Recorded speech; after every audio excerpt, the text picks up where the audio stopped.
উপজেলা স্বাস্থ্য কমপ্লেক্স মানি হইল এখান আমি আপনারা নতুন করে কইতাম কিতা আপনারা যারা উপজেলা স্বাস্থ্য কমপ্লেক্সের আশপাশে আছেন অথবা যে থানার মধ্যেও এইরকম স্বাস্থ্য কমপ্লেক্স আছে তারা অবশ্যই জানরা এবং বুঝরা। আমি নয়া করে কিছু হওয়ার নাই। দুঃখজনক কত হইল সরকার মে মাল দরিয়া মে ডাল একটা কথা আছে না আইয়া শত নিয়ম শত পূরণীয় শত সমস্যা শত ঝামেলা অসম্পূর্ণ এইগুলা নিয়েও একটা স্বাস্থ্য কমপ্লেক্স এটা আমরা যা এই দেখি আইরাম যুগ যুগ ধরে দেখো কা এখানে কিন্তু কোনো কিছুর অভাব নাই। যেমন বিল্ডিং এর অভাব নাই তেমন ডাক্তারের অভাব নাই তেমন পরিবেশের কোনো অভাব নাই। লাখ লাখ কোটি কোটি টাকা খরচ করিয়া এরকম একটা স্বাস্থ্য কমপ্লেক্স বানানোর পরে যদি আশপাশের মানুষে সুন্দর নিয়ম মাফিক ট্রিটমেন্ট পায় না সেবা পায় না এই স্বাস্থ্য কমপ্লেক্স বানাইয়া এই হসপিটাল ও কার মেডিকেল বানাইয়া লাভ কিতা। আসলে যুগ যুগ ধরিয়া এই সিস্টেমটা চালু আছে যে সিস্টেমটা আমি কইতাম চাইলাম না জনগণের সামনে।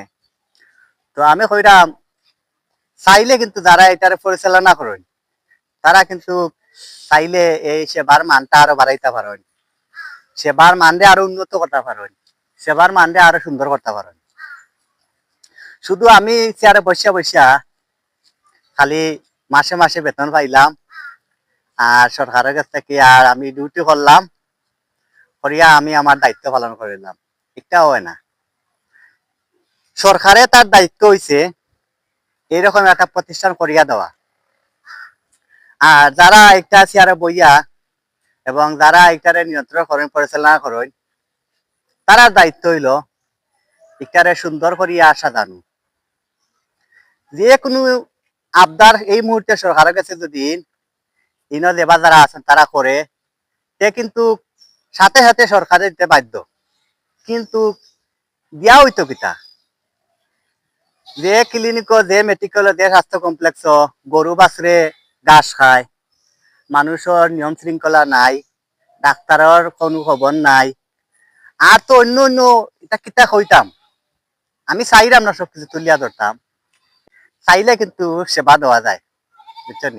আর যে যারা পয়সা করি আছে তারা কিন্তু বড় বড় ক্লিনিকও জানকি প্রাইভেট ক্লিনিকও জানকি, কিন্তু সরকারি ক্লিনিক তো সরকারে দিয়া রাখছে এইরকম মানুষে গরিব মানুষের সেবা দেওয়ার লাগি বা গরিব ধনী প্রশ্ন নাই। প্রশ্ন হইলো এলাকার স্বাস্থ্য কমপ্লেক্স হইলে সকলে আশা করে সুন্দর সেবা পাইতো বাড়া সেবা পাইতো, এটা সেবামূলক একটা প্রতিষ্ঠান।